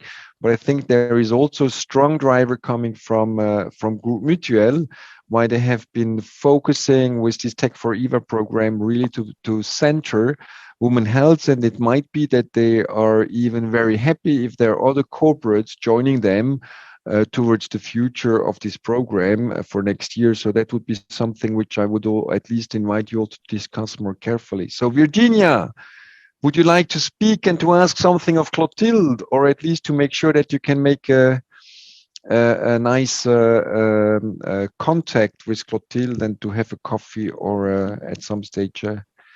Marco, where is can you Virginia? hear me? Yes. Yes, but we don't see you. We want to see you behind the screen. I will have to apologize because, to tell you very the truth, I had to leave my office now because they were installing a machine here inside. I am in my new office. Everybody is invited to come here. And I had to leave and I had to turn off the conversation. So to be very honest with you, I lost the last 5 minutes of speech. Okay. So the first important thing what you have to know, Virginia, you have to write down the name Clotilde Aubotin-Jourdan. You go on LinkedIn, you say, hello, Clotilde, I missed the last 5 minutes. Please, can we meet each other on the microbiome world? And then you can tell you actually your story about your side, and you will get very good advice from Clotilde. That would be my suggestion to make it short. That. Hello, Clotilde. Nice to meet you. I'm happy to do that. I'm gonna do that right now, and I invite you to the session tomorrow. If I can, I don't know if I can do that. Invite people. Of course, you can. You can. Okay, tomorrow for the next session where we will discuss a little bit more about my project. I would not be probably able to attend because the busy life. Because just to explain that the job of external innovation is really is really demanding because I assess more than 20. I have more than 20 projects, and my job is scouting innovators for feeding my projects and the strategy of my company. And I established the first connection, and I am in charge of the evaluation of the product or the technology or the APIs or the device or everything about diagnostics as well, digital. So, but it's pretty demanding job because I'm working currently with Italian, German, Australian, and US companies. So, and the funnel is really broad at the beginning because scouting, as you can imagine, covers for each project more than 20 candidates potentially. So, but microbiome again, for me, there is a long journey in front of us. I'm more interested by nasal microbiome as well and oral, but clearly it's just to see what would be feasible for companies like us to investigate more. But again, just for your information as well, consumer healthcare over-the-counter company has got a very short innovation life cycle.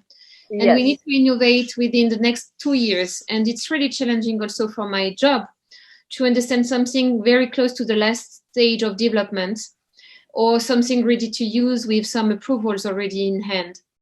So, but it's really a big challenge for my life and for my stakeholders to convince to work with startups or small companies having very early stage data, because definitively we need to move ahead quickly, and we need to have a pretty strong data in our hands to I think we can have a better discussion around that.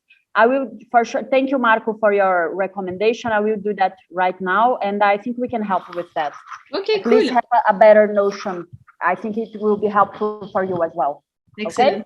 Thank you very much. Thank you. Mainly making sure on the requests and on the ideas of Clotilde's interest, at least that I can point out some of the things we have at least with you all in the wonderful pipeline. Can I make a comment?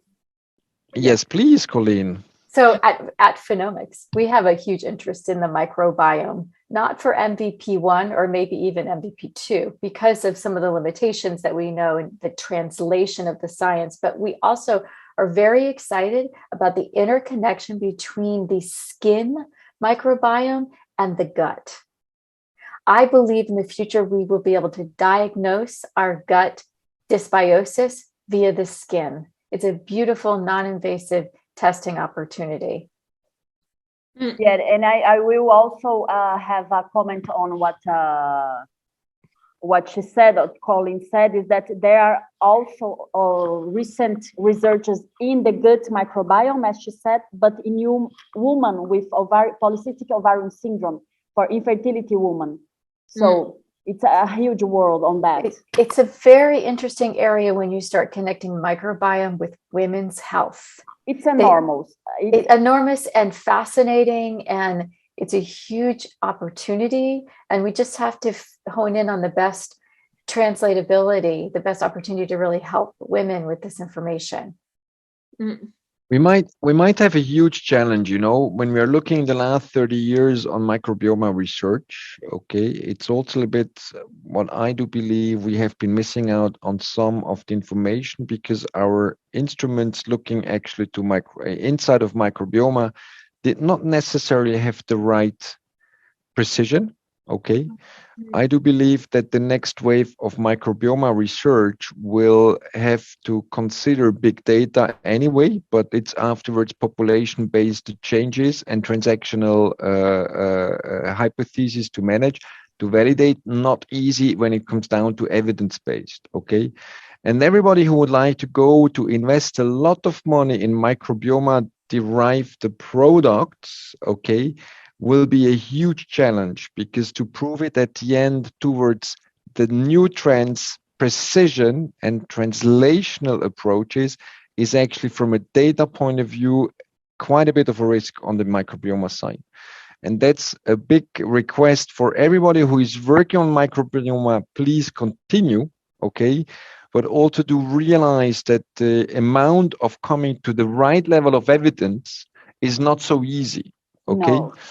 And it's in my view, it's the most fascinating world. I think everybody around the table would agree. Yes, it is somewhere our second brain, but we still have no clue how to control it. And the brain, from time to time, as long as you are not in the psychiatric field, you still hope that your brain is under control of you. And that's exactly the complex thing which we have with the microbiome. Yeah. We have not really understood how these bugs are interacting with us. Okay, I think wonderful. If I can make a comment on what you are saying, Yes, Marco, I please. think our big challenge in microbiome is to consider the variants. We have variants everywhere when we speak about microbiome. So that's the importance of splitting the world of microbiome in different segments: the gut, the brain, the vaginal microbiome. Because you can, this way, we can connect each other in the future, but starting this way in different sections, we can at least eliminate some variants and establish our group of controls. Otherwise, you never get a conclusion. And that's exactly the big challenge, because we have so many variables. Even to come to the conclusion, it's, from a hypothesis point of view, not all the time easy to prove something when we go with the logic of the evidence-based. And as we say, at some stage, you need a certain level of evidence. And I just would potentially try to reach out and to make a little bit of a summary. First of all, thanks a lot for the interactive discussion. Are there any other questions or comments, first of all? Thanks to you, Marco, for facilitating. That's my comment. This is my biggest pleasure. I mean, that's really what makes me so happy of being regularly invited to share these kind of sessions and to bring things together and to reflect around. I think that's enormous. I just would try to make a drawing, okay? And please, my son is usually telling me, "Hey, Papa, I'm not sure if it's a fish or an elephant, so I'm not really very good." But the one thing which I just would like to put a little bit into place are 3 dimensions which I'm not all the time sure. There is certainly some kind of an overlap, but there is also something coming from this level inside. And I just would like to give you the dimensions, and afterwards, in a way, you can fill it out a little bit yourself. You know, when we are speaking in the classical pharma, biotech, and medtech world, pharma, bio, medtech, okay, everything what we are hating here, at least today, huh? They have a different job, these guys, okay? They have to work in the classical EBM world, okay? They have these funny guys from FDA, from EMEA, which gives them rules, okay? And it's already a challenge to know how they want to deal with the future of biologics and so on. I do not want to go in details. But if you come down to the question of personalized medicine today, you cannot scale, okay? Nobody knows how to scale. And we're just at the moment for the next 10 years in scale up. If you go to gene therapy, we don't know how to scale. Okay, we just have most likely lost right now in the last 3 months 10 years on the success story on the gene therapy because of the 3, 4, 5 people they are dead in the last experiments. Okay, we just will lose for everybody who is in gene therapy 10 years. Let's put these guys away. They're down there on the hard rocking side. They are at the end most likely looking to get to some kind of what we call reimbursement. Okay. So the force market hurdle down the road, okay? You're here in this group because you do not want to go there. Everybody was saying at the beginning, focus group was prevention, wellness, and I remember, if I'm correct, my sister's car, you have a first name which I don't remember anymore. Cindy. Cindy, thank you, Cindy. If I remember well, in your first meeting, you said, you know what, Marco, I would like to understand why we are perceived in the prevention and wellness market, which is already in itself very differently from country to country. Not everybody speaks about the same thing when we speak about wellness, lifestyle, or prevention. It's already this kind of dimension which you have brought on the table, which I think is particularly interesting. I think, Clotilde, with your perception over the 3 countries, you show that actually the reason to do sport or to look to that is very much different from culture to culture. So knowing that whenever you are doing something for a market and you believe it's right for you, it depends on your own culture background and potentially where you have been growing on what is your personal belief, even if you're a scientifically trained person. Okay, never forget that your own beliefs start all the time with your cultural background. And you can have done US and Korea, and you have done everywhere, worked for 3 months. You will never overcome what you have learned the first 20 years. It takes a lot of time when you go actually through with the market development that you will learn that consumer perception and consumer segments needs really to be hardly assessed. Clotilde's job, what she was learning at some stage, to really say, I cannot anymore continue. I have really to go into the data, but we should find methodology which have a certain stringentness between science integration with market data. If you go now on the other side, and coming to your comment back, Cindy, is how do I differentiate when it comes down to my marketing? Because you said, we are working hard to develop evidence of what we are doing, but what does us differentiate or protect towards the guys? They're actually not doing evidence-based approach, but they're claiming, let's take the PCO device from Clotilde, from this company, I don't know, remember, for the polycystic fibrosis. No evidence, but looks like a sexy product. How can we differentiate? And I'm not only speaking about product and nutrition, it can also link actually to other type of activities in mobile apps or whatever, where you have the intention, either for educational reason, training reason, to give a certain level of information. Okay? So there is no clear answer. And it's actually the question, and that's the reason why I have reaching out to Colleen, which said, okay, when you want to build this motor in the middle, the way you're communicating afterwards to your clients will be the channel of creating confidence. The more you're on the left side, okay, the more you're on the left side, and I will try to make a lifestyle, wellness, prevention as some kind of a hierarchy. The more you're on the left side, the more you have to think about the confidence building to your primary target. And there should be a certain level of evidence, but the evidence can be different. And I just not speaking anymore about a product, but for example, the service from you, Colleen, when you have multifactorial intervention, or when we are speaking about NEP, who is taking into consideration, like that was actually the reason why I tried to combine with our Isabel Rothman from UpLife.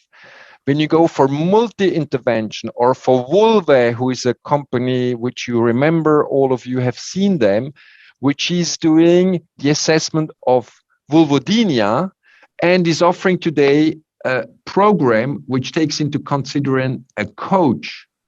A coach is not a treatment. You cannot compare one coach to the other. It's the same thing like you're doing with surgeons. When you compare a surgeon to a surgeon, you will never have the same results, because surgeons are so proud that they're better than the other surgeon. And that's the same thing for therapeutics. Okay? With the only difference that surgeons are usually a little bit more egocentric than the average therapeutic who tries really to do the best for his patient. So I didn't say that surgeons do not try to do their best for their patients. But what we know from classical evidence-based approach, surgeons are the most difficult to compare, because they're only comparing what they are doing compared to another. You cannot methodologically really, you can try to make meta-analysis. So as soon as we go for multi-intervention, multifactorial, multi-X or interventional studies, you have the problem that you're not comparing any more products. Your level of evidence is something what we are calling today outcome. And what you have most likely heard, the evidence-based approach, comparing two products as an impact, you're comparing today with what we see in the world of outcome-based reimbursement, which is something which we do not know in Europe. But there are programs starting in US, they're actually selling to the health industry or to the health insurers outcome-based programs where what you're using as a product is completely not relevant. You can use drugs or you can use a food supplement, whatever, but you're selling an outcome towards a certain diseased or preventive population, metabolic syndrome, prevention of something to something else. So what I just want to draw your attention, one keyword we will learn today, it's from a reimbursement point of view, it's unclear if we can make reimbursement. In Europe, it's not yet on the plate from a reimbursement and the regulator's perspective, and countries start to assess it. They were trying disease management or not, but it's still difficult to finance it. But this is something when you go for multi-intervention approach or when you want to deliver solutions, it might be interesting to increase your evidence option to actually make a case to discuss potential participatory financing, outcome-based. It's classical financing models for prediction of the future outcome of health.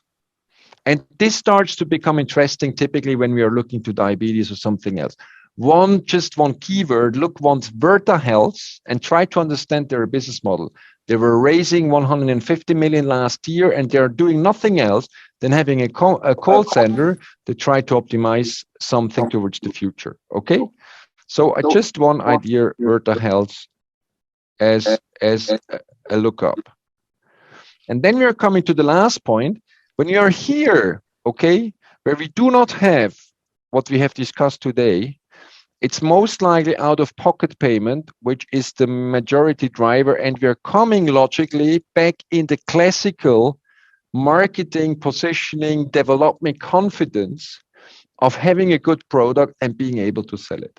Okay, but that was for me just trying to make a summarize, also for you to think about your business models, opportunities when you're thinking on where you are on the degree of evidence which you have of choosing also the type of business model matching it.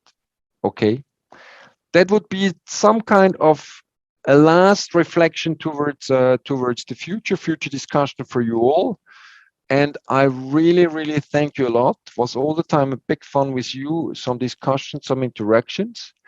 And we will hopefully see each other very soon at the closing of this wonderful first year Tech4Eva session. Any comments from June and Xenia or somebody else?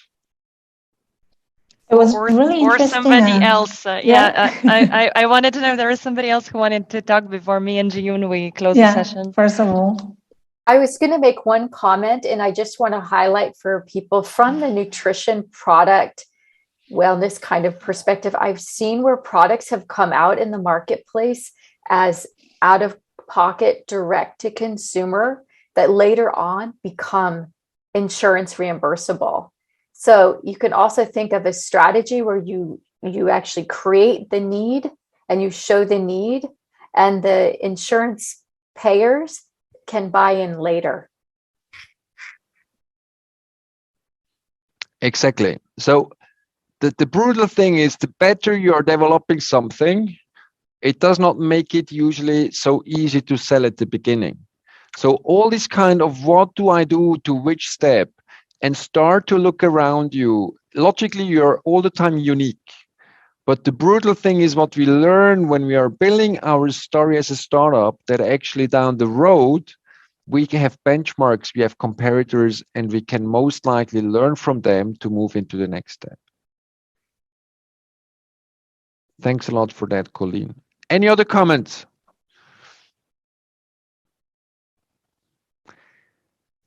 I think June and Xenia, you will have the chances to make the big closing. June, go ahead.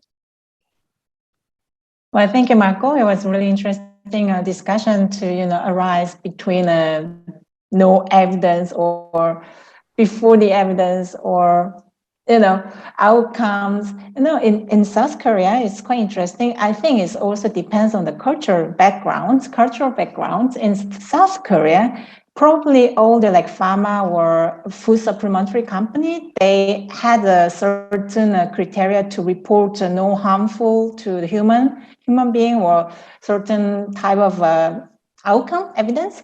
But people are very eager to try food supplementary because they watch TV and the doctors show up and they say this is good for such things. So I think it's very interesting discussion, and it would be really great to see the evolution of regulation in Switzerland or in the EU regarding this. And don't forget to look to Asia. These guys, when it comes down to healthcare management, prevention, lifestyle, they have a huge different culture than we have. And I think that's a very valuable insight from you, Jiyun. We are potentially looking very often only in what is closest to our nose. And thank you for joining this last focus group meeting. I'm so happy. Thanks, Jiyun. Thank you very much, Jiyun and Marco. I mean, I come from Russia, so people still buy a lot of stuff which has not been certified or tested, and they still believe a lot in many things. But that's okay. I'm happy to see that there are other markets where we have stronger regulations and there is a requirements for evidence-based nutrition. That's really cool. And to maybe to conclude, because it's our last focus group session today, it has been, for me, it has been a fantastic journey. And one of the objectives of the focus group has been to create a community. And personally, I think that we have managed to achieve that. I have tremendously enjoyed interacting with all of you. You're all very inspiring and knowledgeable group of people. And of course, those of you who are in Lausanne are welcome to attend our closing ceremony, our Tech4Eva 2021 closing ceremony on December 7th at the Swiss Tech Convention Center in Lausanne in the morning. And those of you who are not in Lausanne area are very welcome to join it by Zoom. I thank you all very much. I thank you, Marco, for the amazing moderation and putting together the concept of these sessions. And of course, Ji-Yoon, who is always a joy to work with. Thank you, everybody.